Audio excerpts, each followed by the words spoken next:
Hi there, I'm back with another video on Vietnam. Maybe you watched my video on why you should not come to Hanoi as a digital nomad and learned about my experience in Hanoi. And the truth is that I have love for Vietnam and could not leave the capital on a bad note. I was going to go on a tour to Ha Long Bay, but the weather did not favor it, so I shall come back in the future. However, I needed to do something fun here before I left. And I finally got lucky with an experience that a client of mine recommended I did. A food tour. And the thing is that I love Vietnamese food, and I have heard great things about the food in Hanoi. But the cultural difference was limiting me to open my mind to it. I am used to closed restaurants with modern styles, but in Hanoi it's not about how the place looks, but about the taste and tradition.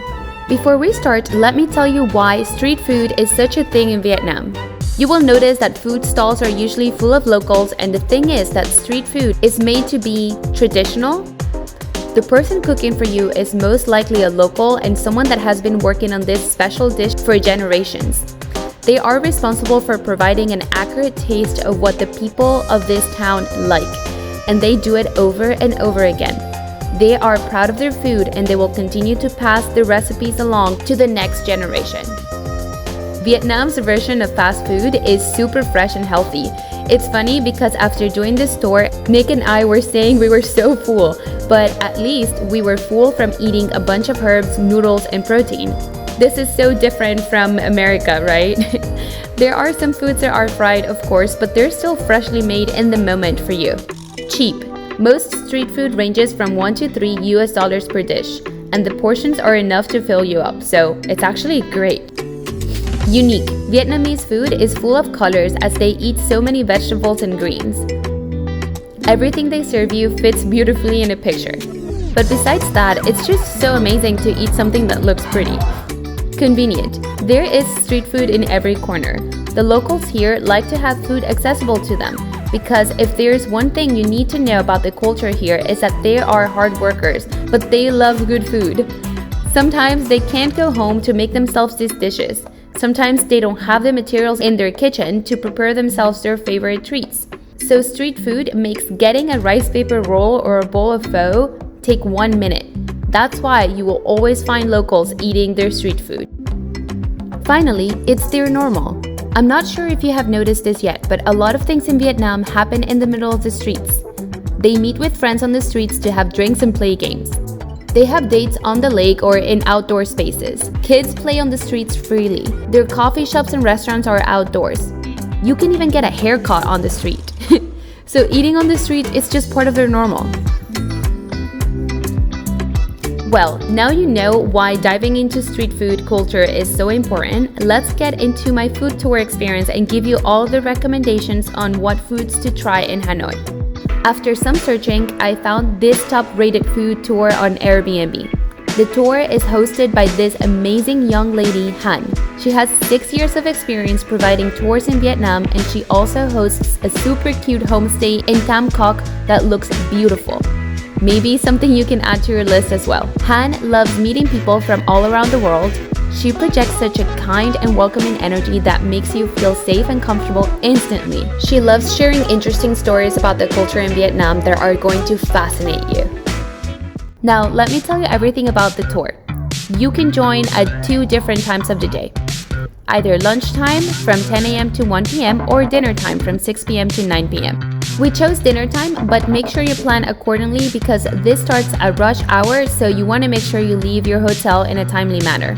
Hanh takes you walking around the old quarter, visiting food stalls and traditional Vietnamese restaurants. We started the tour at a local owner's restaurant and had a super yummy appetizer named Ban Seo. Ban Seo is a fried-looking crepe filled with pork and shrimp that is later wrapped into a rice paper roll with some fresh greens and dipped into a delicious sauce. As you bite, you get to taste all of the juicy flavors and different combinations of textures. It's delicious. At this stop, we got to meet the other tour guests, we shared stories about each other, and got ready for the night. From here, we caught this kind lady in the middle of the street selling egg baby duck.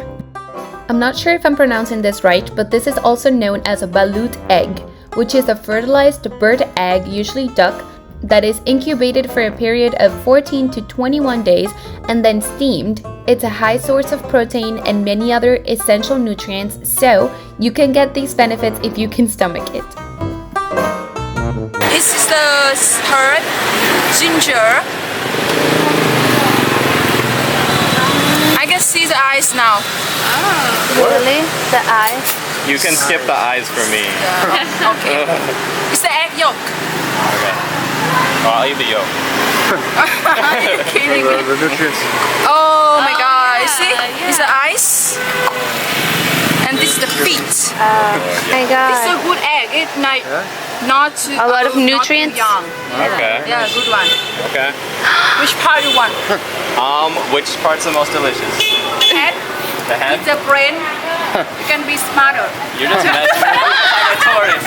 You're messing with me because I'm a tourist. You can be smarter. Share one, okay. Okay, I'll try this. Alright.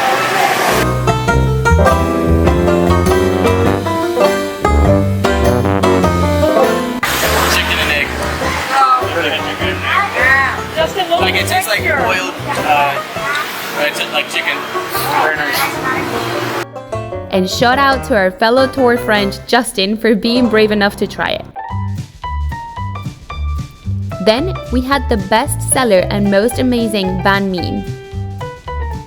Know that Hanh always comes by to explain everything about the food and tells you how to enjoy it like Vietnamese people do. She told us how this baguette came to be in this country, so I will leave it up to her to explain. The banh mi is one of her favorite Vietnamese foods and it's mine too. But just so you know, banh mi is a short French baguette with meat and vegetables inside that you will find nowhere but in Vietnam. Next, we battled the busy streets to get to this amazing spot to have buncha, a delicious dish of grilled pork and rice noodles that is originated from Hanoi. Add in as many herbs, garlic, and chili as you like and enjoy this super healing and heartwarming soup. The fish sauce, water, sugar, and vinegar, and something else, I don't know.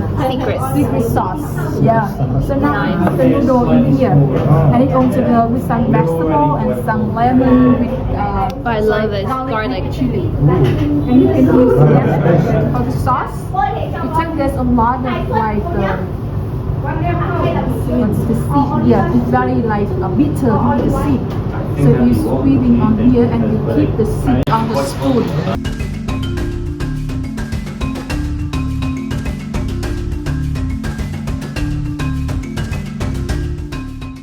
From here, we had more food. We visited a family of ladies that seemed to be super strong and hardworking people.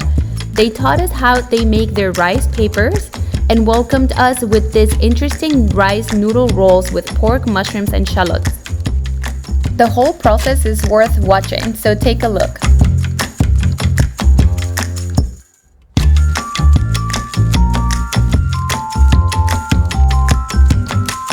We added some fish sauce and enjoyed.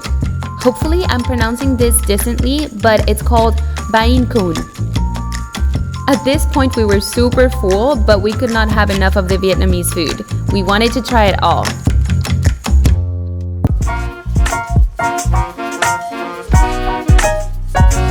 We walked to this street that I'm sure only locals know about and had like 7 different desserts. We also tried the mysterious durian fruit. I won't tell you anything about it so you don't have any judgments or expectations, but you must try durian. And come prepared because Hanh will challenge you to try it. Honestly, I wish I had more space for more dessert because it was all delicious. We had coconut ice cream, sticky rice, fruits, yogurt, and it was all great. And this one is the black sticky rice with the yogurt and condensed milk. So this one is natural color. Okay. Yeah. Sticky Alright. rice. Try it first.